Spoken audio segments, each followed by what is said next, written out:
thank you everyone for coming to the Sustainability Day of Action webinar. This is a really important webinar to us. We do sessions every single month about very specific topics, but the Day of Action itself is where the whole of sustainability partnerships kicked off 7 years ago. It's something that's our flagship event. It's something that we know that within the NHS people really love to get involved with. We've got loads of really interesting content and things for people to get involved with on the website. So please do go to sustainabilitypartnerships.uk and check out our social media toolkits. You can share some creative, some banners, that kind of stuff. We really love to for you guys to get involved on our Twitter account as well. Share what you're doing within the NHS, what you guys are doing for your Sustainability Day of Action today. I know I've mentioned it's a really beautiful day outside, so I really appreciate everyone spending your time with us. I'm going to sort of kick off with just some blurb around why we're continuing to do the Sustainability Partnerships events. Yes, we can all say that it's absolutely beautiful outside, but we know that we are dealing with some extreme weather right now. There's flash flooding, there's droughts, there's heat waves. We're seeing a massive amount of spread of new diseases, and it's all a result of climate change. There has been a huge amount of change within the NHS since we started running what is now Sustainability Partnerships, which was only 3 years ago. We've seen a massive amount of shift. Every Trust now has an amazing green plan that they're working towards. We have the 2040 net zero goal that didn't exist just a few years ago. We have the greener NHS. We have people doing really, really interesting, innovative and insightful work within the NHS and the green teams within each trust. So the difference that we have seen since when we first took this on 3 years ago, it's like a completely different world, and everyone is getting absolutely serious, but also really engaged with the sustainability agenda within our healthcare. So all we can say is thank you so much to the ongoing efforts of everyone within the NHS that is getting really engaged with this. We know that patient care is absolutely #1 priority, but the fact that you're doing that now with a green lens just shows the difference in mindset and all the hard work that everyone's doing. So we're with you and really, really appreciate that we all continue to work together towards that goal. We have a really, really exciting panel today, so I'm really excited to have our 3 speakers on. Normally we would only have 1 hour for our webinar, but we've actually got an hour and a half today because A, it's our flagship event, and B, we always run out of time when it comes to questions. So we've actually given ourselves a lot more time at the end for us to actually deliver the Q&A session. So up first, we're going to have Rob Marsh. He's a Business Development Director at Jump. I'll let him introduce himself when he comes on. Then we've got Rob Sinclair, the Project Development Manager at Breathe Energy. And finally, bringing up the end is Romina she's the CEO and founder at Medicus Caps. What we'll do is we'll go sort of allow everyone to have their time to do their presentation. Please use that chat function as much as possible. Just say hello, put your contact details, any comments, please put them in there. Please feel free to have oh, sorry, the chat was function. Oh no, the chat function has now been is now available, I would hope. I think that people are using the Q&A function just to put in sort of their information as well. So, that's absolutely fine. But if you can use the Q&A function just for questions, and we'll come back to those questions at the end. So I'm going to start with you, Rob. Please share your screen, show us your presentation, introduce yourself, tell us everything about what you guys are doing at Jump, and take it away with your presentation. Thank you. Sorry, I just realised I was on mute before I started sharing. Rookie mistake, Rob. I thought we were past there that by now. Hi, everyone. It's a real privilege to be here. Thanks for the great introduction as well. Thank you for the Sustainability Partnerships team for putting on such a great event today, and all the work that you put into this day, which is a great day to celebrate action. Sustainability action, and I guess that's what we're all here to learn about. So I'm Rob Marsh. I lead the business development team at Jump. I've got the privilege today of taking the first spot, so I'll try and keep it nice and punchy. Today's session will be focused on driving behavior change and engagement through technology and gamification, which we believe should be a key component in every organization's net zero toolkit. And within the NHS specifically, these can be kind of powerful mechanisms for engagement and empowering people to take action, which is what we're here today to talk about, I guess. But first, a brief overview of who we are. So for those of you who don't know us or haven't come across us before, Jump is a technology business. We're a technology and engagement business. We help organizations really to kind of create a culture of sustainability and embed that within their organizations. We're all about helping organizations to bring people on the sustainable journey, basically. Our mission is to empower and motivate people to take action for a sustainable future. And the reason why we have that mission is because our belief is that no matter how big or small an organization's net zero targets are, you'll certainly get there a lot quicker if you are engaging your people, if you're bringing them on the journey, because they're the ones that on the front lines, often coming up with ideas. It just makes sense to bring everyone on the journey with you. So that's exactly what we do for more than 60 organizations through a combination of technology, gamification, communications, and rewards. And we're really proud to be working with 25 NHS trusts already, and to help them really communicate their green plans and engage their people in their green plans. Last year, we were successful in winning an award through an innovation competition called SBRI Healthcare to further develop our product as a tool to support the NHS in driving engagement and behaviour change and the green NHS agenda. So I'll cover that in a bit at the end, but there's loads of cool developments coming out as a result of that this year. But why are behaviour change and engagement so crucial when organisations are looking to address sustainability? The world is changing, but being able to attract and retain talent is always going to be key to any organisation. 83% of millennials would be more loyal to an organisation that helps them contribute to societal and environmental issues. 83%, that's massive. Therefore, having a clearly defined strategy and programme in place to help them do this at work becomes a way to attract and retain talent. So it's a lot about that. According to the 2023 Deloitte Future Work Trends report, which was basically insights from a survey of more than 10,000 business and HR leaders around the world, the biggest barrier for organizations making progress on their sustainability goals is culture or culture shift. Sustainability priorities should be integrated into how and why organizations operate at all levels throughout an organization if they're really to experience the behavior change needed to drive tangible outcomes. And it's more than 6 months since the Climate Change Committee announced that behavior change and engagement from people across the UK would be vital in ensuring we meet our net zero targets. But shifting cultures, changing behaviors, it's not easy, is it? It requires a real collective effort. It requires people to come together, and it also requires a variety of tools and techniques to communicate a very clear message that inspires people to join a movement and really inspires them to take action. It really requires winning over hearts and minds. So that's exactly what we do at Jump through fully customized sustainability and engagement behavior change programs.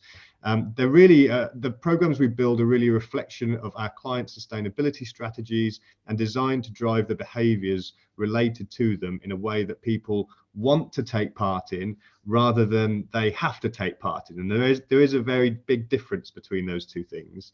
But how do our programs work, right? So firstly, they're rooted in behavior change theory. So we've taken inspiration from two different models known as COM-B and EAST. And our team has developed the Jump behavior change model. So it starts with understanding, which is basically education on a particular issue. Then we have to create an opportunity, so a way that people can engage it, make it really easy for them to get involved. This is followed by a reason. Why should I give this my time of day? What's in it for me? Next is an incentive, because as humans, we love a reward, don't we? So that's an important component. After this, it's about repetition and forming a habit over time. And finally, create a community that people can feel part of and feel like they have ownership of, and then the cycle starts again. So that's our kind of model, really, that our programs are rooted in.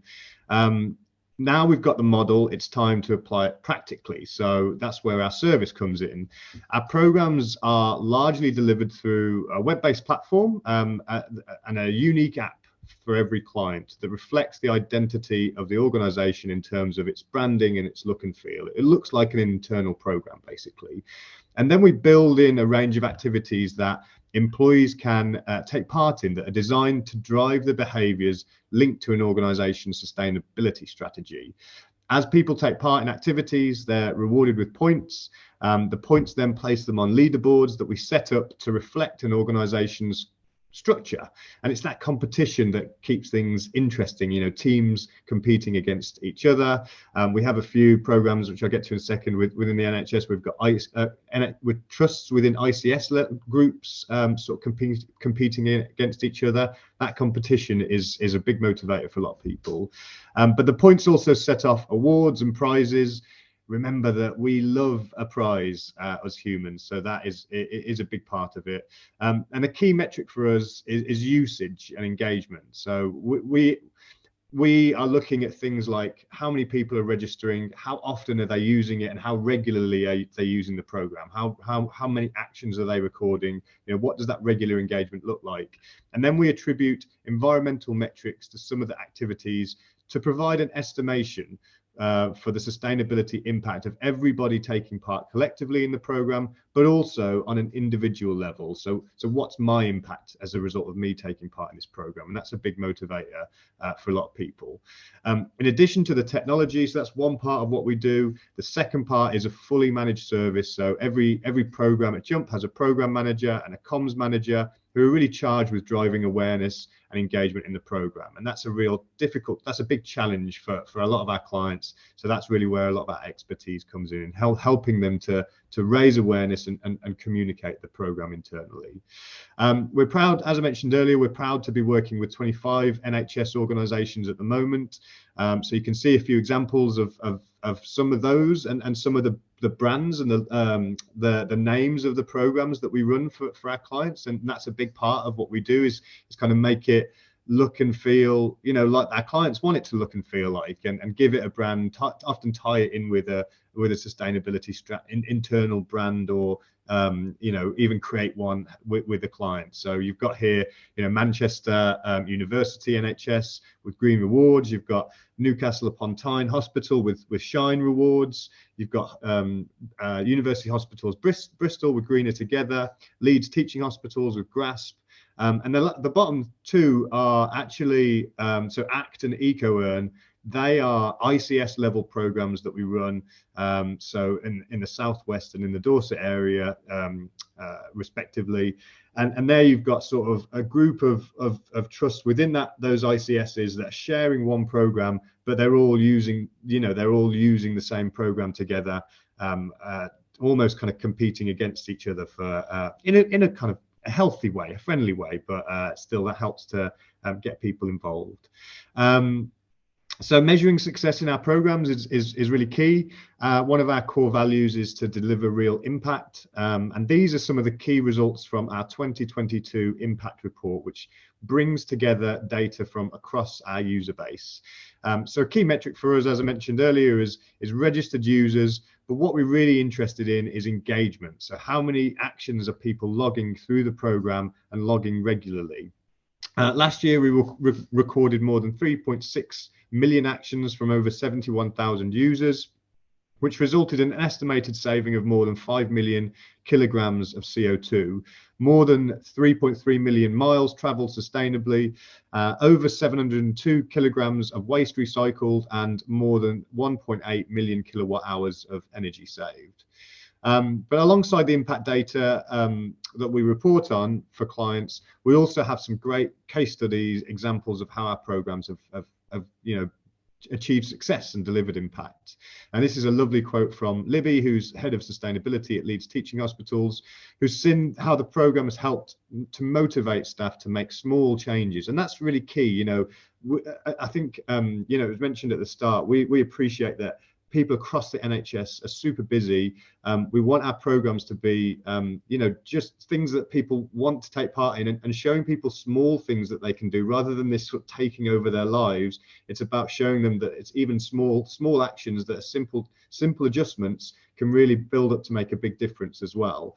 And Leeds have attributed a shift in behaviours directly to some big carbon savings made for the trust, which also naturally has cost saving implications as well.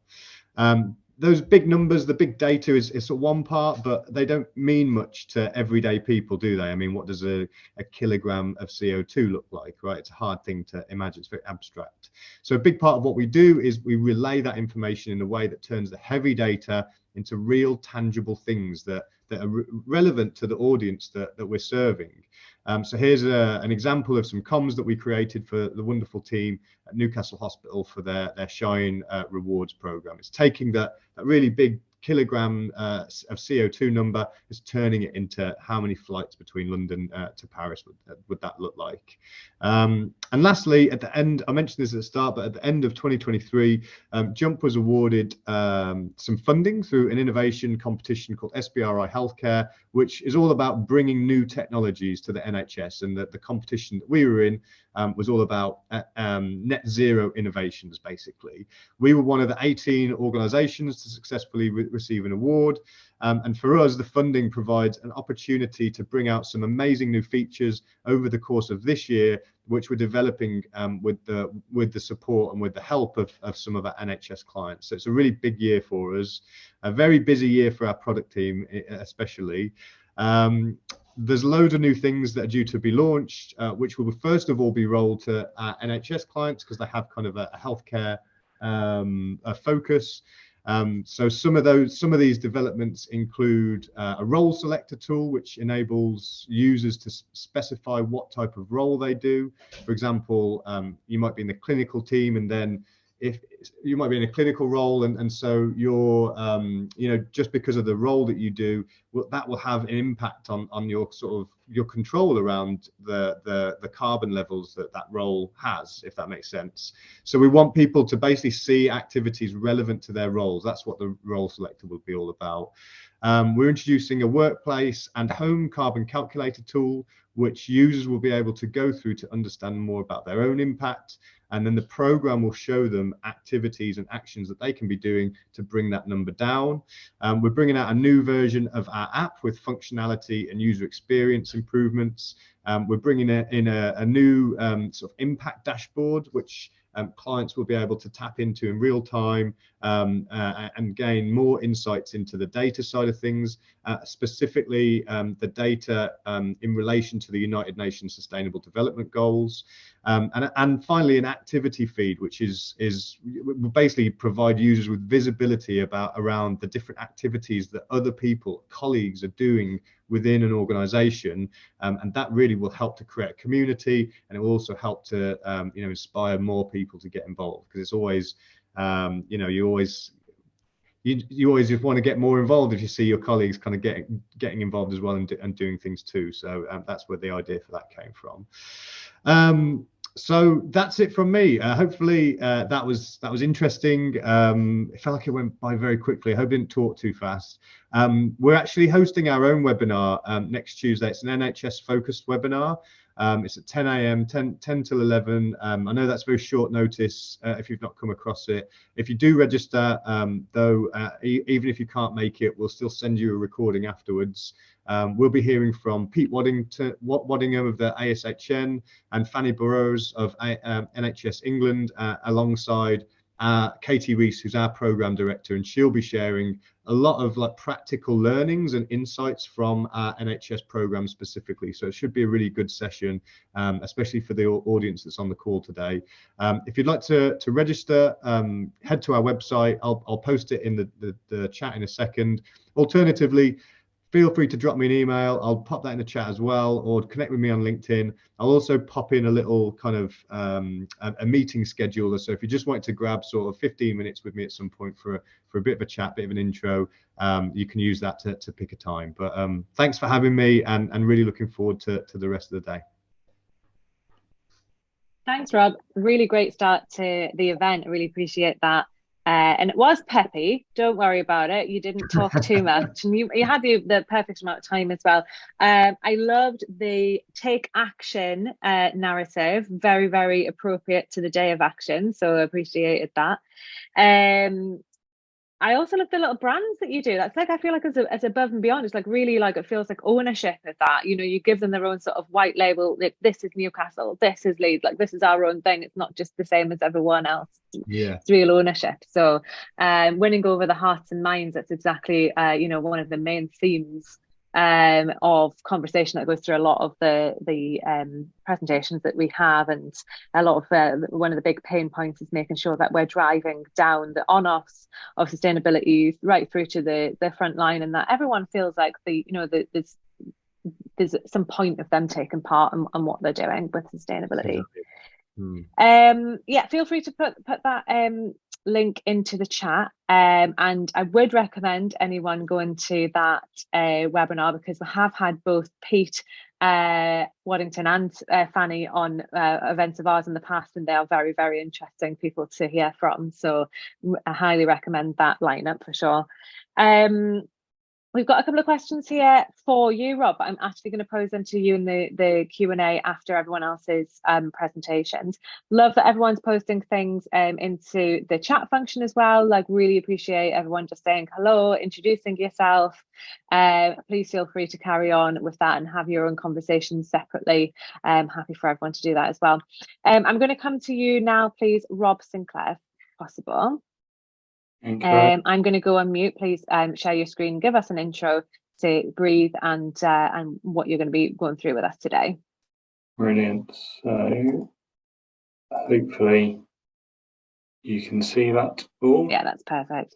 Great presentation, Rob. You've set unfortunately a really high baseline now for me to follow on. So thanks for that. Yeah, just a very quick introduction. So my name's Rob Sinclair. I'm a project development manager at Breathe Energy. What we do at Breathe Energy is we're effectively an energy services company, which means that we design and deliver, really quite complex decarbonisation projects. We've worked with a number of trusts over a number of years. We've probably delivered roughly 21, 22 projects. A lot of those have been done through the PSDS funding, where we've worked with trusts securing around £200 million in grants over the last 3 years. And that's between phase 1 and the current phase 3B funding. So again, I'm sure if there's people in here within the sustainability roles and the states roles, again, you'll kind of be familiar with that. But again, we kind of really support the NHS, hospitals and trusts really in that kind of design and implementation phase, as well as the servicing of energy assets. So what I'm going to talk about today is hopefully just share some insight and experience really from our side. I've got a quick case study from one of our recent projects that we've worked on that I wanted to talk through. Also wanted to talk through some of the challenges that I think we've got coming up as well around the CapEx side of delivering decarbonisation, and maybe some thoughts and ways of approaching that. And then also kind of wrapping in what's been kind of increasingly talked around is digitalisation within NHS estates, and again, how that might help support your decarbonisation projects. Before I kind of go into anything, though, I did just want to kind of share this interesting survey that, admittedly, I saw it a while back, but I think it's still kind of quite relevant. It was a survey done by NHS providers last year, and the question on the left-hand side is around kind of really the trust level and potential system-wide sustainability plan and whether it was in place. And back in April 2022, 27% of respondents were confident in achieving that plan submission. But actually, I know that, as Georgia mentioned at the introduction, a lot of green plans have been put in place. But even so, we've obviously had this net zero carbon topic being discussed for some time. And I was quite surprised that even back in 2022, that 61% still thought they had a lot of work to do. So I'd be interested to kind of come the end of this, whether that's kind of changed over the last 12 months and how people feel about that.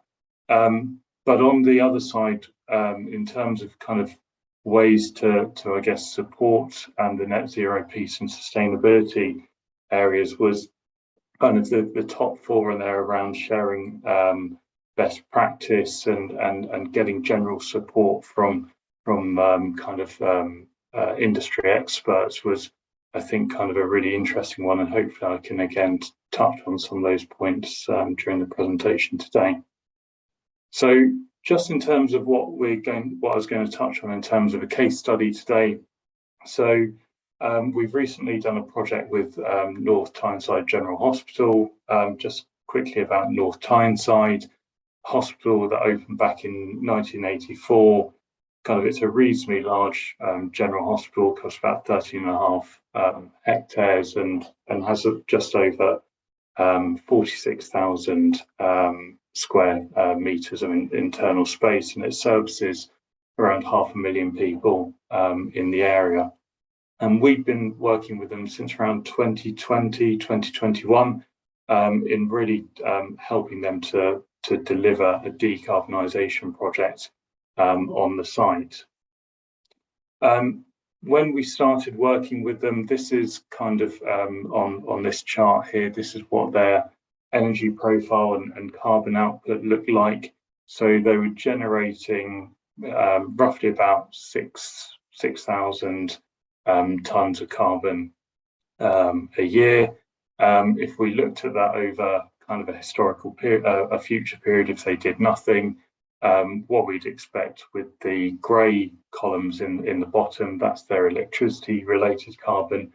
We'd expect that to decarbonise over the coming years due to the national grid decarbonising. But the yellow columns is their gas usage, and obviously that would remain static unless technologies such as hydrogen came online. But again, there's probably some questions around how commercially viable that was. So what we did was we worked with them to really prioritise the heat side of the decarbonisation. So we really focused on the natural gas, and basically when we supported in doing the design work for them as part of the range of measures that we wanted to deploy on site, which we did during 2022, and we're just finalising the commissioning on site as we speak. Effectively, we saw a significant reduction in their gas usage, which is where you can see that big drop off with the blue line. And then as we see the grid decarbonise over the future years, what we expect to see is a 70% reduction in their overall carbon. And then by 2040, which is scope 1 and 2 net zero target for the NHS, we expect them to be at 90% of that target. So obviously there's still some work to do there. But again, it's kind of been a really successful project. And kind of what we did in terms of the work there as part of a £22 million PSTS funding bid, we really took a whole building or whole site approach to the project. So we didn't just look at kind of, air source heat pumps or solar PV. We looked at the whole building fabric to make sure that we were getting that energy usage down as much as possible in the first instance. And then we started deploying both energy efficiency and supply side measures. So we looked at things like the water source heat pumps. We looked at air handling units. We looked at changing out the old steam network that was on site, and that's that photo with the crane there. That's us decommissioning the old steam boiler flues. We replaced it with low temperature hot water networks, which is far more efficient. And then we supplemented some of that additional electricity demand that came on site as a result of the air source heat pumps. We put in things like solar PV arrays there to help support that.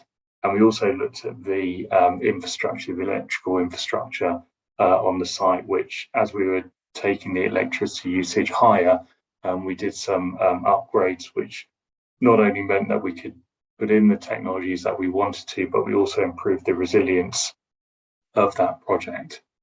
So in terms of kind of what helped make this a successful project, and kind of what we generally find helps make all of our projects successful, is kind of tackling, I'd say, kind of 5 key areas. The first one is obviously to target the CO2 generators, which on the majority of sites is going to be things like your gas boilers and your end of life CHP. That's what's going to obviously give you the biggest carbon benefit. But I'd say that it's also really important to take the whole building approach as well. It's very simple, just say take a boiler out and put a heat pump in, but obviously that increases your electricity usage, which generally increases your costs as well. By taking the whole building approach, what you can do is help offset some of those increases of electrification of heat. You can offset it with energy efficiency, which will save you money, building fabric as well, which will also help reduce energy usage as well. We also looked at the business need as well, and really a lot of this is kind of helping to build that business case with the stakeholders as well. So we worked a lot with the capital projects team and the strategy teams on the estates. We made sure that we really understood what that estate wasn't going to look like necessarily in the next 12 months, but what was it going to look like in the next 5, 10 years. We also looked at how the project was going to support a reduction in backlog maintenance as well, which, again, when you look at the latest numbers from NHS England, backlog maintenance has increased by about another £1 billion, I think, since the last record. It's up from 10. So again, anything that the project can do to help address that is going to help support the business case. Also the timelines as well, and I'll probably touch on this element as well a couple more times in this presentation, but really understanding the timelines and the opportunities around funding. Hospital trusts are really stretched for capital budgets. They were this year. I think it's probably going to be even harder in the next financial year. So it's going to get tougher trying to get some of these projects through if you're expecting to use trust CapEx. So utilising things like the public sector decarbonisation plus other funds, which again I'll touch on shortly, is really the best way to do it, and making sure that you've kind of got those timelines planned in, and that you're working with a credible partner to make sure that you're really prepared for those. And that again feeds into the project development piece and making sure that you really have got a viable project on your hands. So that again, that feeds into your stakeholder support. And then your route to market and procuring those, again, using specialist frameworks helps. Ones like Lexica, Refit, Ecovate, they've all kind of got specialist knowledge and support to help run those net zero procurement funds with you. So as I mentioned, in terms of the timing of things, we've seen kind of quite a lot of change over the last few years with the way that we can fund these CapEx projects. PSTS, I think, has been a bit of a godsend for a lot of trusts and hospitals in their ability to seek central government funding and grants to get through to deploy the energy efficiency measures. But PSTS, I think, again, we're getting what seems to be like less and less information on whether there's going to be a long-term commitment to deploying that. We're expecting another funding round this autumn, but what it looks like beyond that is unknown. What the requirements for phase 3C will look like is still unknown as well.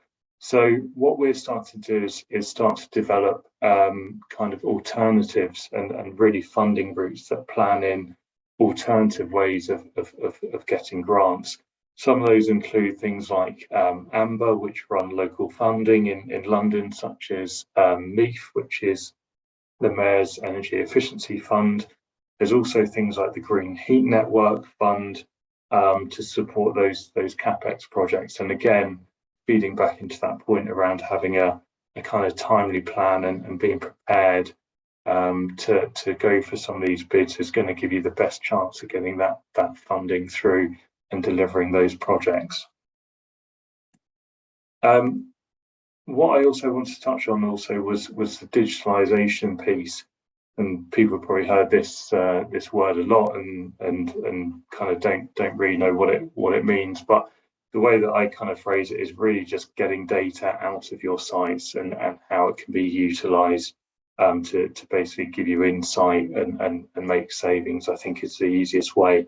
And the reason I talk about this as linking it to decarbonisation is if you've got that data in the first instance, you can start to build potentially additional projects and business cases from it.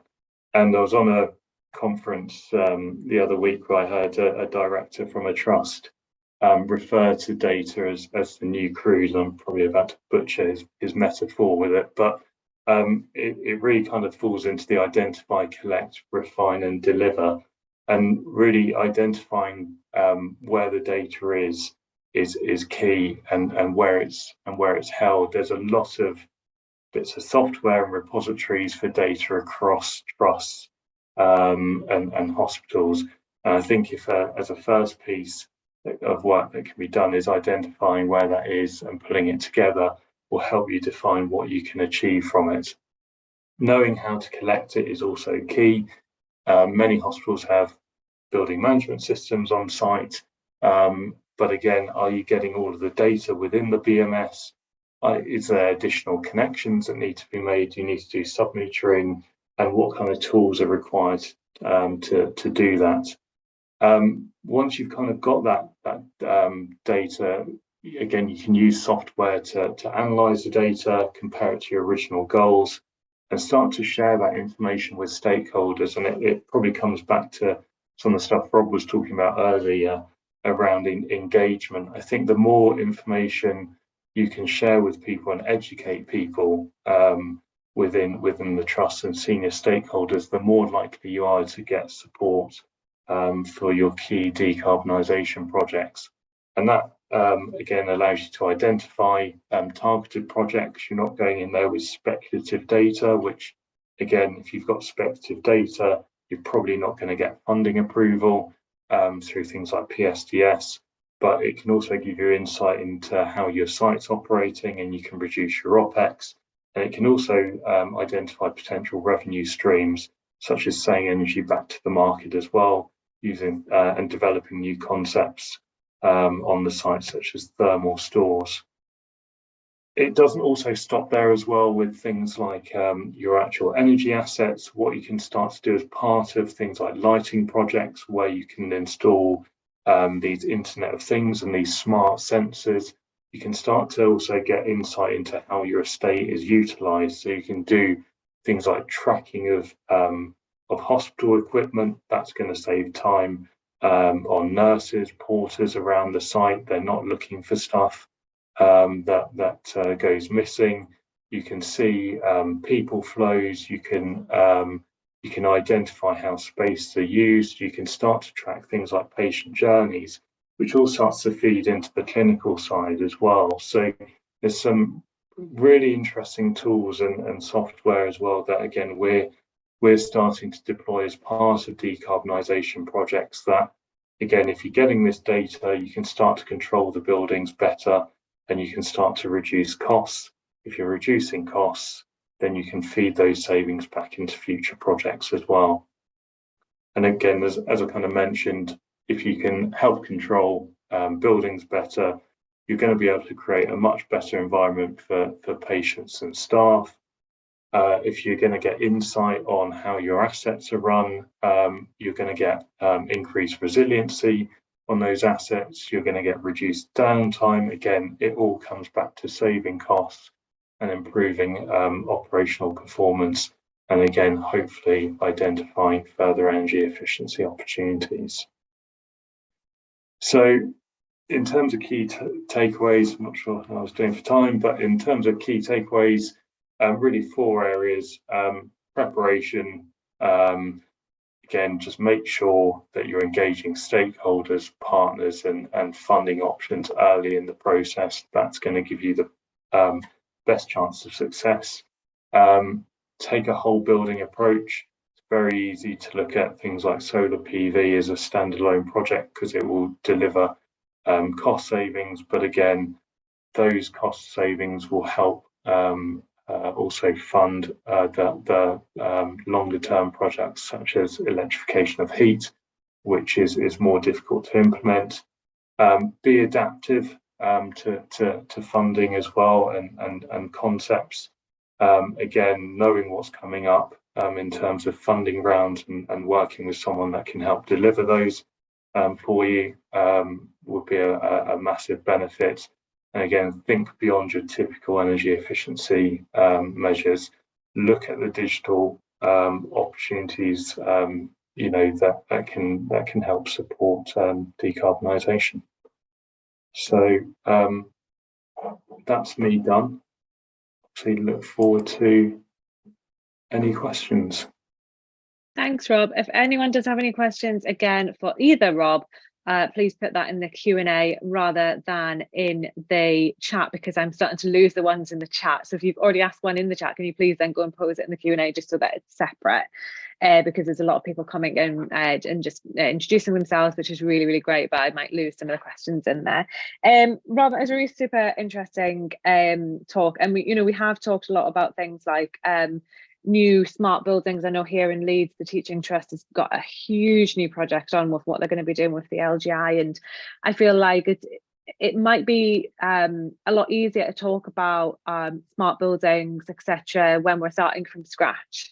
But what you guys are doing with the retrofitting, when you're working with those aging estates, and I say aging estates, and I know that the one that you talked about was only from 1984, but that's still, in relative terms, it's quite an old building that does need a lot of retrofitting of the new technology that you're talking about.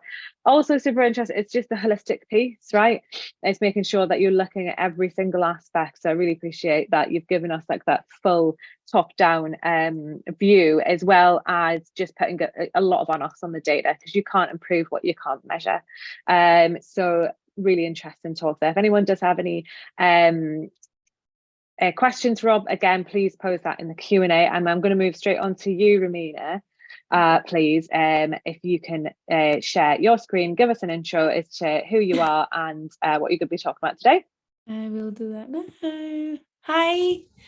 Oh, thank you for introducing me. And it's difficult to go after those amazing presentations.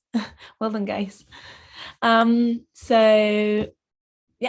So my name is Romy, so Romina, but my short name is Romy. I'm the CEO for Medicus Caps. I'm just going to talk a little bit about Medicus Caps in a second, but I just wanted to do a presentation about like the real cost of disposable scrub caps. So we're Medicus Caps. First, who's Medicus Caps, right? So we make custom scrub caps for surgery. It can also be used outside of surgery in a lot of places. We also work with lots of veterinarians and dentists and other fields, but it's mainly focused on the hospitals, the NHS. So we do scrub caps that are personalized in terms with names and roles and logos and all sorts of styles and sizes. we work already with a lot of NHS trusts, and we are slowly but surely getting there. I think for us, it's been, for the NHS really, it's been a big change at the moment. There's a lot of disposable being used on the back of COVID, and it was used before, of course, but now there was a big, strong foundation of like, just use reuse disposables, and now that's starting to change. And I think it's all the shift to more greener NHS and general, like greener UK, right? So that's moving, that's changing. We've seen that more and more in every trust, and not only trust, but also private hospitals. So that's great to see. So I'm just going to touch over a little bit here about the appeal. Why were we using disposables, and the hidden impact of disposable scrub caps within the system, and then moving on to like the better alternatives and the takeaways. So first, I'm sure if you're familiar with the theatres and hospitals, disposable items in general are used throughout the NHS, but disposable caps are used on a daily basis, from patients to all the staff. So we just wanted to write down here why they're used at the moment. What are they appealing? They're appealing because they're cheap and they're really like readily available. Of course, as I said, on the back of COVID, even more, but even before. So the price of a disposable scrub cap is like between 5 to 10p, which is, it sounds like nothing. So that's why it's so appealing to have lots of them in a department and have them every day, because they are some sort of like uniform. There's this idea of like everyone wearing the same thing, and you can have them in different colors, and then people from one team to another have a scrub cap, right? They're all like they're like a one size fits all, and as we all know, one size never fits all. And then to reduce infection. So there's this idea of, well, it's better if we just use it once and then we bin it, because then there's the infection control side feels better, right? Like we dispose of it and then we're done, we move to a new one. But really the cost of that when it's not really needed. In this particular item, there's all the items within the NHS, like gowns, gloves, they cannot be reused. You need to dispose of them. But in this particular case, that shouldn't be applying. So the hidden costs that we wanted to just highlight is the actual financial cost. So I mentioned earlier between 5 to 10p. So we round it up to 9, just because every supply is different. So 8 or 9. Then you have the cost of disposing that's not accounted for. So you have to, based on the NHS data we've for incineration program, we've calculated the 2.3p are added on top of the price, which you can see is like 25% of the actual cost of the item. So 25% more is added just by the disposing of it. And this is just taking into consideration they go into the black bin, which they never do. Sometimes they go into the yellow bin because they're dirty, they got blood on them, etc. Then you have the storage costs. It's not as much, is 0.2p, but still you have to have a space for them, and you have to have enough supply to get going, and people won't take them home obviously because they're disposable, so you need them there. Then the admin costs, which is obviously they're buying, they're checking the stock, blah blah blah. So total would be around 11.70p, which, you know, from the beginning, starting from sometimes 5 to 10, 9p, it seems quite a lot to go up. So if you see here, I put an example that I use the most. It says a hospital with 10 theatres, which is like, I think it's common to have 10 theatres, and normally 10 staff, between 9 to 10 staff per team. They can use, and this is a conservative number, 70,000 scrub caps a year versus 500, the reusable, right? And this is a 34% reduction. But if you also take into consideration that reusable scrub caps can be used for years, then that number actually is higher. Then we have doesn't live up to the hype. So why don't these ones, the hidden side, why don't they so great? So first, as I mentioned, the sizing, it can't be a size one fit all. All staff not only fits poorly, and means also that the staff itself feels excluded. And let me explain this. It doesn't sound great, that what I'm saying, but if you have a staff member with a lot of hair, or with somebody with a hijab, or with a turban, or with a small head, it might seem not very important, but it is, because these people have to wear it every day and it's very uncomfortable. So it is nice to include and be an inclusive like trust and supply the product that fits the best, especially because they're wearing it for a long time, through hours, sometimes surgeries, and it is important. Then the disposable have greater permeability, particulate contamination, and passive microbial shed compared with cloth caps. And then disposable cloth caps are made of non-woven SMS fabric, which is basically plastic. So it's made 100% petroleum based. So which it is, in a minute, I'm going to show an example so you can see the difference between cloth and disposable. And the other main thing that for us, maybe not so much environmental side, but more into like the actual culture of the trust and how people feel, that without the name and the roles, you wouldn't remember who's who. Sometimes there's like staff misidentification, assuming that women are nurses and men are doctors, and patients not knowing who is who. So this is also very important for the reusables that the disposables don't have.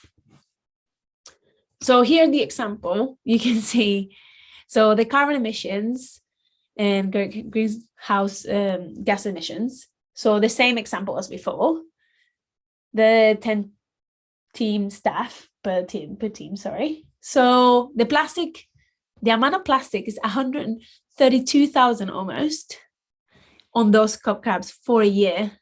Well, we put here, if you can see, amount of plastic on the reusables that we have, which are made of 100% cotton, is 198 ESM.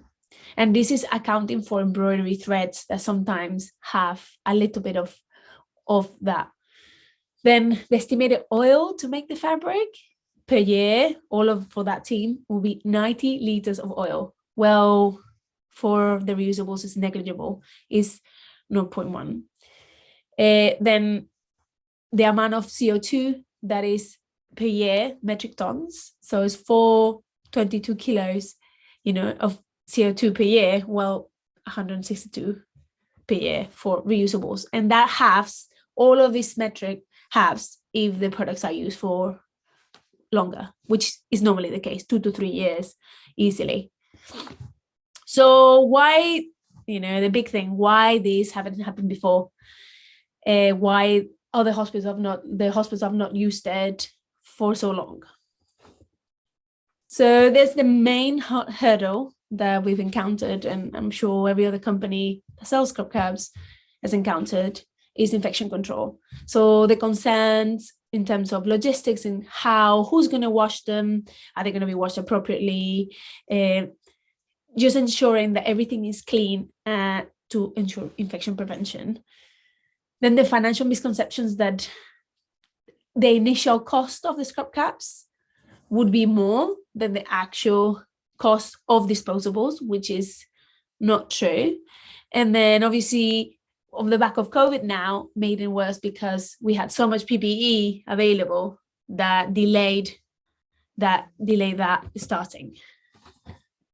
Then the washing side, which is also super important. And I think that's what deters infection control, is to do with each trust just washes things differently. And if you've been to trust, that they have either their own laundry, they might use a company from outside, or they might just ask the staff to take their uniform home and wash it at home, giving the responsibility to the staff. So I think that a lot of the trusts are still working this out, thinking what fits the best for them and how they can implement this. And I think that deters them to start with. But I mean, for us, I think we work with different, we even now have RFID tags. So if you're using a partner, even within your same trust, if you're taking it to the laundry, you can use the scanner to know where all the scrub caps have gone and come back, all of these kind of things. If it goes to a private company to be washed, the same thing. Even if people are taking them home, they can get them scanned when they come in. So as long as the infrastructure is within the hospital. So that's just very important. So what is the better alternative?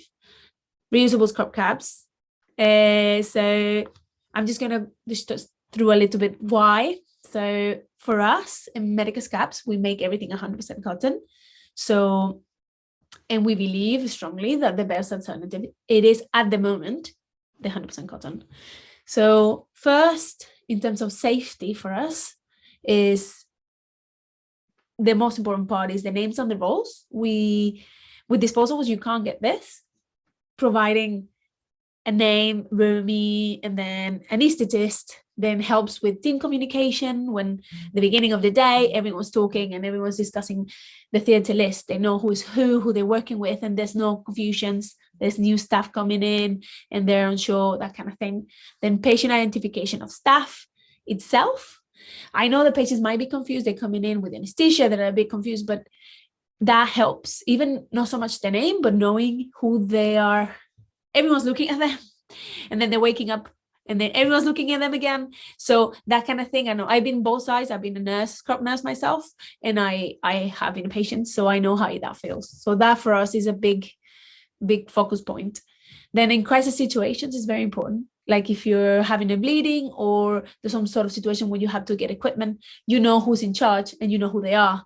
And what's the name? You calling them, so-and-so, did you get this? Did you get that? That is so important on a day-to-day basis for us. And then the staff well-being, not being misidentified and not feeling, that admin is okay. It's not the end of the world, but it is also important. And I think patients equally as visitors, as you can see in communication, and new staff will appreciate it. Then the environmental side, which is the CO2 emissions. So taking the data that we have looked at, then you can see the amount of CO2 emitted in a year, right, is reduced by 99% if you change from reusables to disposables. It's due to the sheer volume of the amount of scrub caps that you have to make, the disposable ones. And then the actual oil consumption, which is minimal or no oil, that's used to produce all these plain scrub caps that are reusable, and as made of cotton. But in the counterpart, also reusable, we have the polycotton version, which we don't do. Other companies do. I think every other company do in the UK. And then they are an alternative fabric, but they are cheaper, slightly cheaper, but they also have 60% plastic. So for us, that's why we're focusing on 100% cotton at the moment. The cost saving side, as already mentioned, the longer life of reusable scrub caps can be used for years, saving a big part of their budget, of the trust budget, that can be used elsewhere, or they can be invested in more scrub caps for new staff members. So reducing the cost of waste disposal and the storage as well. And not having to check stock. I spend all my days myself as a theatre nurse checking stock, checking the dates, checking this, and make sure that goes to the back. That kind of thing, that's gone. So that expense is no longer there. Inclusion and diversity, already mentioned. No one size fit all. And we have many styles. We have anything to fit. Surgeons with no over the ear because they wear loops, people with dreadlocks, people with hijabs, turbans, all sorts. So why Medicus? 100% cotton, as already said, more comfortable and plastic free. The financial side, savings our products will last years instead of one use. The inclusivity side, which are no size fit all approach, many different styles with staff in mind, as I already said. And the one really important one is the in-house. we are probably one of the few, if not, I wouldn't say the only one of the few companies in the UK that's all made in the UK, designed, manufactured, and quality controlled by us. We make everything in-house, and we make sure that everything is up point. So building a strong supply chain. We know, all of us know how important it is having a strong supply chain, not depending of other places, and having it within the UK, that if it is builds trust. And then the last one is tailored to you. For us, why Medicus? Because we do the RFID tags, we do personalized printed fabrics, all made in the UK as well, and printed personalized logos and more. And the last slide, then it will be a little bit about the takeaways, just quickly, about why disposables shouldn't be the norm, even though they are at the moment, the expenses, how they are more effective alternatives, whether at polycotton or cotton. The waste culture impacts staff, as we already said in the other presentation. I think staff more and more are more conscious of the eco-conscious within their own personal lives and within the work, and I think that does affect staff retention. And the no transparency into the supply chain, because we are not sure where things come from, only until, when COVID happened, we realized that we relied so heavily in abroad supplies. So I think now more and more we're trying to enforce this, within the UK, made in the UK. Scale matters, making sure that everything, project big and small, are important for the NHS and reaching the goal, the net zero.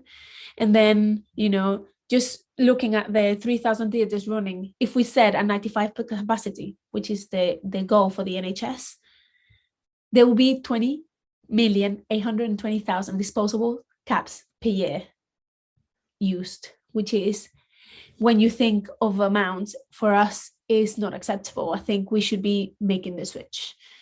And, keeping all the stakeholders, making sure that reusables and many other sustainable projects have benefits to multiple stakeholders within the NHS trusts, and that will make that this would have a better chance of success.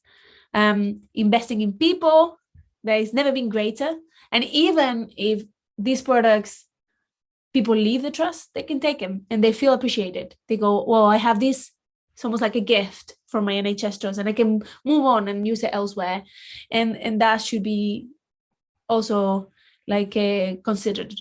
Diversity and inclusion and communication. And then, the staff feeling involved, feeling that they're not just a little pawn. We all, the same way they look out for the trust and for the NHS, we look out for them. And yeah. Let me see, there you go. So that's my presentation. You can get in touch, and you have my actual email is Romy. I'll put it on the chat, romy@medicuscaps.com, and that's just the support. We would love to hear from you guys. We'll be doing more initiatives over at Medicus, so keep an eye. You can see our website and obviously our social. And thank you for watching. Thanks so much, Romy. I really appreciate you giving us that full, in detail presentation there. I think that what we noticed when we first started working with sustainability partnerships in 2020 was that obviously infection prevention was number one, right? Number one priority. And we assumed that sustainability might fall by the wayside in terms of priority listing, but we found no, not necessarily. And actually it was still, at the forefront of people's thinking when it came to procurement. I really love the inclusivity piece around this. It's something that we not necessarily think about. I'm in a position where I wouldn't have thought of how much people need to consider the inclusive nature of that. So I really appreciate that. If you want to stop sharing your screen, and we can go into some questions. So we do have quite a bit of time left to go over questions, which is not like us very often at SP. We normally end with about 2 minutes left, so I really appreciate it. Rob, I've got a couple of questions for you, both from Lynn. I know that you're going to answer one of them. I think it's mentioned here. And the first one is to do with, have you done any work with suppliers into the NHS? So this is really interesting to me because we know that the on-us of sustainability is getting pushed down the supply chain, right? So you need to be a sustainable supplier to be able to supply into the NHS, and you need to show your own credentials. So I guess the question there is potentially around working with private companies who supply the NHS. Yeah, it's a really great question. Thank you, Lynn, for asking it. I think there's two different things. First of all, I mean, we're working with as many organisations as we can. We're only a small team, and we only have so many arms, let's say. But like, I guess, you know, as well as the 25 NHS trusts that we work with, we also work with some private sector companies. We work with a few public sector, local authority councils, educational organisations. We work with quite a few universities. So our programs can really fit into any kind of organisation that's looking to drive sustainability by bringing along their people. It's, you know, the suppliers to the NHS would be a really interesting one for us, and it's certainly something that we'd like to approach. What's quite interesting as well is that we are having quite a lot of conversations at the moment with you know, supply chain managers who are looking to engage their kind of procurement teams in sustainability behaviours. You know, one organisation in particular, they've got this whole sort of sustainability framework, like a sustainable supply chain framework, basically, that's one part of their overall sustainability strategy.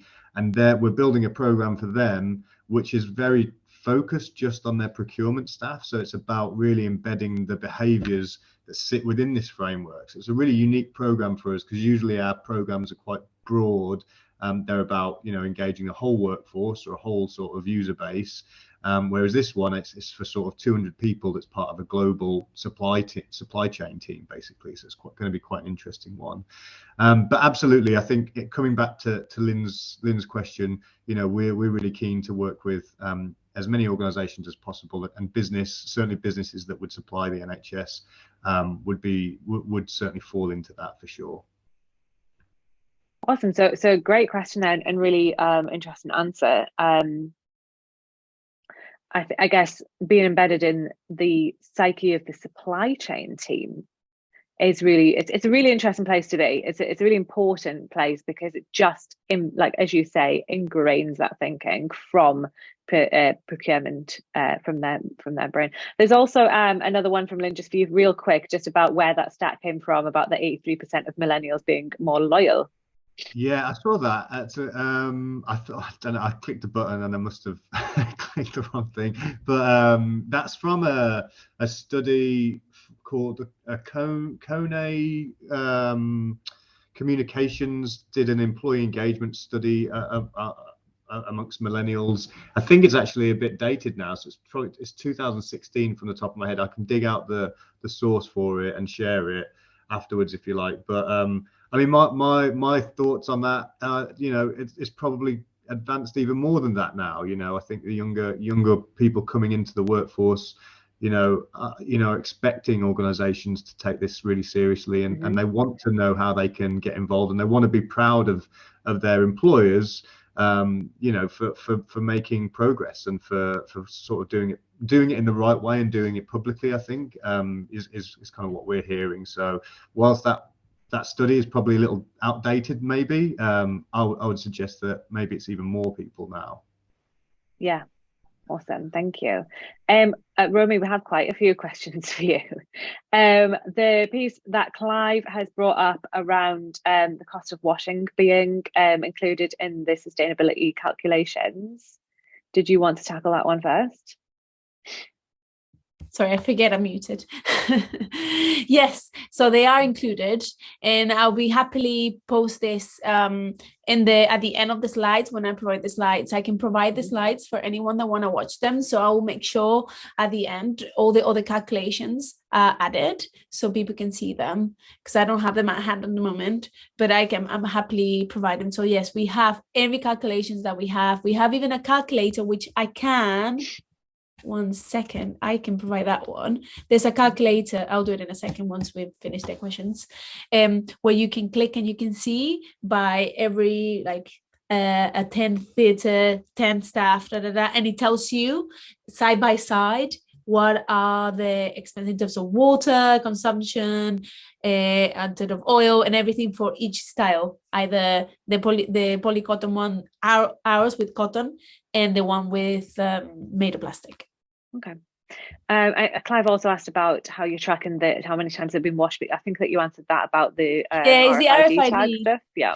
Well, realistically, I just wanted to say quickly, just that's why I said I'll answer that question. Is RFID, if they have the FID, however, is the same question as people wash their uniform. People take them home and they wash them. They're expected to have responsibility for washing their scrub caps the same way they understand the infection control. These are intelligent people working in a hospital. They should be trained. They should be training provided, which we are happy to do so. And then once they understand, they know they have to wash them, they have to do all these things, so they can't be reusing a scrub cap. But if they had a RFID, which we can embed on the hats, then that'll be easier. Okay. There's some other questions here, but I wanted to ask Rob S. and Romina a question about what Rob Marsh was talking about with Jump. So I'll start with you, Rob Sinclair. Do you feel that if the use of something like what the guys are doing at Jump, or anything else that engages with everyone in the trust, allows for a much more open arms approach to the kind of things that you guys are implementing, and what are you doing, Rob, I wonder, to make all of the amazing science and all the cool stuff that you talked about a little bit more accessible and easy for people to understand, to say, hey, this is why we're installing all of this stuff, and this is what what matters to you. I think that's a really interesting question, because usually what we get is just complaints around why we took, I can imagine that. Yeah. Up and why have you pulled up the car park? Why are we digging stuff up and things like that? So I think it goes kind of hand in hand with the kind of stakeholder engagement piece, and I think the typical approach when doing what are construction projects at the end of the day is you speak to site managers, you speak to estates people, and that's kind of where the kind of boundary finished. They were your key stakeholders. But I think just on that digital piece, and kind of stuff that Rob's talked about and some of the stuff that I touched on, I think it's a great way to get kind of, without into too much detail, you can get a lot wider kind of input and share information with a much wider group of stakeholders, such as clinical staff, around what you're doing. And as I said, some of the stuff that we do in the energy efficiency projects that we can implement as part of a lighting project, for example. We work with technology companies that provide these smart sensors that can track anything from hospital equipment to potentially tracking a bed from the ward through to theatre. Some of that can feed into the clinical side as well. So I think the decarbonisation piece and the data piece, it goes much further beyond just the kind of delivery of tangible assets. Mm-hmm. So yeah. Rob Marsh, I wonder if there's a way, if we are doing all of this digital mapping of data on all the sort of screenshots and everything that you shared with us, Rob, I wonder if there's a way of showing that through. I mean, it's your guys' product, but I'm just thinking if there was some sort of like API from here to say, oh, well, actually, this is the live data dashboard that we have of our energy usage. That can also be added into all of the amazing stuff that you guys are doing, so that you can have a real big, idea of everything that's happening, so people can engage a little bit further and a deeper understanding of everything across the entire estate. Yeah, that would be awesome. I think we get asked that quite a lot. There's an awful lot of ESG dashboards and platforms and things like that out there, but most of them are kind of facilities or Sure. based, looking at energy usage and Yeah. all sorts of things like that. Whereas not many of them go into like the engagement side of things. There's not that many organisations out there doing similar to what we do, I guess. So yeah, it'd be great to develop APIs that brought in some of that data onto our platform, and then vice versa. If there's another platform, then we're certainly open to exploring things like that and ways that we can integrate with other systems for sure. Yes, well, I mean, that's up to you guys to obviously figure that out. I'm just the ideas man. I just I'll pass it over to our product team. I'm sure they'll appreciate that one. Romy, there's another few questions here around things like how what the impact of bringing cotton is from outside of the UK, things around concerns around the environmental impact of using cotton, things like pesticides and that kind of thing. Do you want to give us a bit of feedback on some of the other questions that have been posed here for you? Yeah, so yes, you're right. We are aware that cotton has a big impact, but at the moment we don't have a suitable alternative. So we are working on that. We are working on as well finding a solution manufactured in the UK, because no cotton is manufactured here. So because of this, it makes it really tricky to actually find a a solution that doesn't cost so much to the NHS, because you also have to think financially. Financially, the NHS has a budget, which, if you wanted to cover this, it would be very difficult if we had a really extremely expensive fabric that's produced here. But at the moment there isn't. I read this mentioned about using hemp instead, but we would have to test it. We are in the process of finding all alternatives. However, the solution, what's now in the market, which is plastic, also comes from abroad, and they're all made of plastic, and they are so it's a little better solution, if that makes sense. So it's not obviously not the holy grail. We would like to improve. We would like to find different materials, but we are on it. We're just working through it, and it just is a time consuming task to get the best without running all the money out of the NHS as well at the same time. And even hemp, I mean, is that cultivated in the UK at all, or would that also have to be something that was imported? Yeah, I mean, recycled cotton. Yeah, I mean, it could be recycled cotton, but hemp itself, yes. I mean, sometimes I think it is. I think there are some alternatives made in the UK, but as I said, they're really, really expensive. Yeah, see someone say hemp is a byproduct and it's produced in the UK. So you can see, like Ali just mentions it, but is the testing per phase and knowing how it actually works in theaters. It takes time to actually work out if not only that it fits, because you can have a hat, but you have to think that these are going to be washed at 60 degrees like every day, right? Because you can't wear a scrub cap twice. You have to take it home or use it in the laundry, and minimum washing is 60, blah blah blah. So all of these requirements have to be met. So the hats don't shrink. We have to be shrinkage, comfortability, the amount of particle, like how bacteria sits on the fabric, and then is there an effect on that? So that kind of thing that has to be tested before we can move on to anything else. So this is why at the moment cotton is the best alternative that there is. But I mean, as I said, I don't think it's the holy grail. I think we just have to work to a better alternative. Okay, so you have mentioned there that everyone has to use, you can't use them twice a day, but is there a requirement for them to change hats between working with patients? Depends on the patient. So if there's an infected case, you would change them, because you wouldn't use it on an infected patient and then go to the next patient. But realistically, you can use once per day, because that's what people do. But the other thing is that if you're using disposables, people use minimum 2, if not more. They put them in their pockets, they go to consult, and they just bin them, and then, oh, where did I put my disposable? I'll put another one on. So some people use as much as 8 a day. So it is like, that's why I said conservative numbers earlier. It is a big amount. So we just have to be conscious about that. Mm. And I guess again, Rob, that's something that people might think a little bit more about if they had some sort of engagement app just in their pocket to think, oh, maybe I shouldn't have used that many per day, or maybe we should like be considering something that's reusable.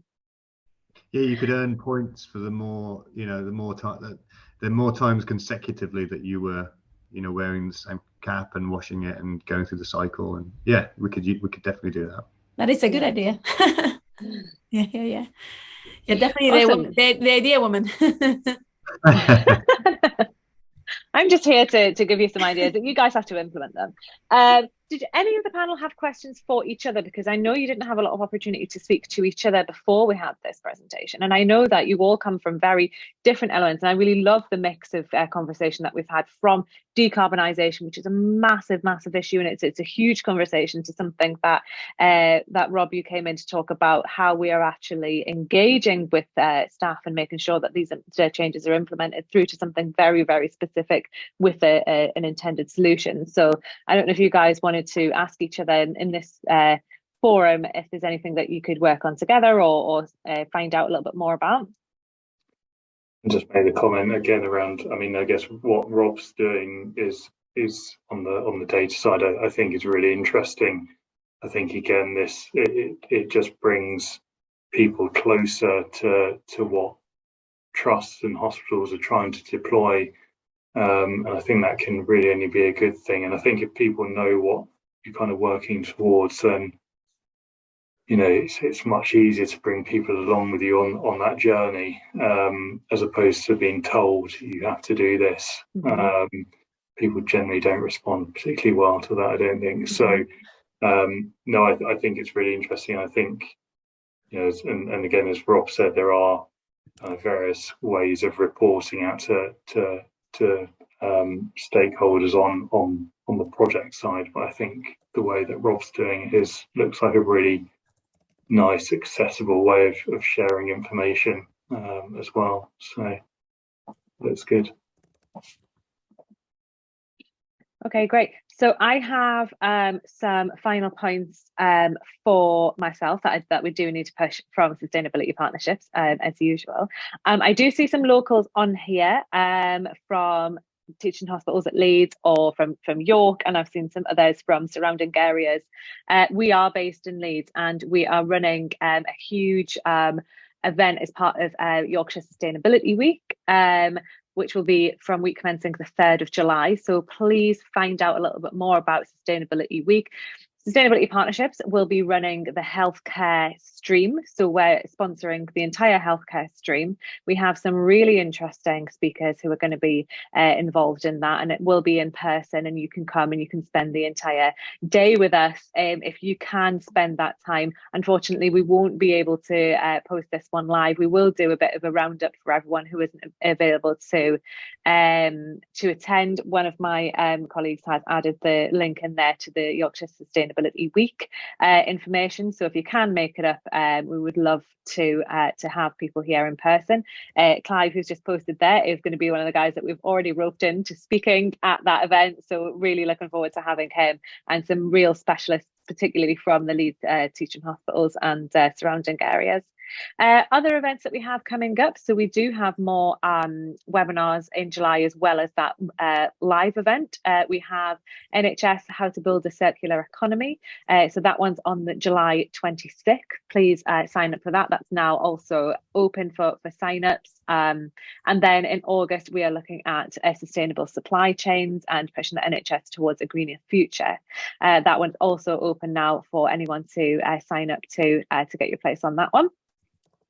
So I really appreciate everyone who's attended today. I know it's a little bit longer session, but we wanted to really make sure that we had the time. As I say, it is our flagship event, the Day of Action. It's something that we're very, very proud of, and there is a lot of activity still going on throughout the entire day. Please check us out across our social media channels. Check us out on Twitter, get involved, use that hashtag Sustainability Day of Action, and we'll make sure to engage, retweet, and all those amazing things of what's actually happening in the NHS Live today across the whole Day of Action.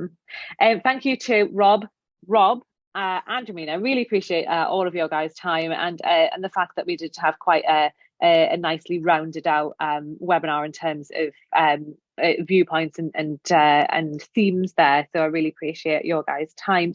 Everyone who did manage to come to us, I know you've staved off going out, so please go enjoy yourselves in the sunshine this afternoon if you're able to. As always, this entire webinar is going to be recorded. It will go onto our YouTube channel. We'll send out an email to everyone who has signed up today. You will get the recording of it. There will be a write-up on our website with all of the slides from all of our speakers, so you'll be able to come back to those.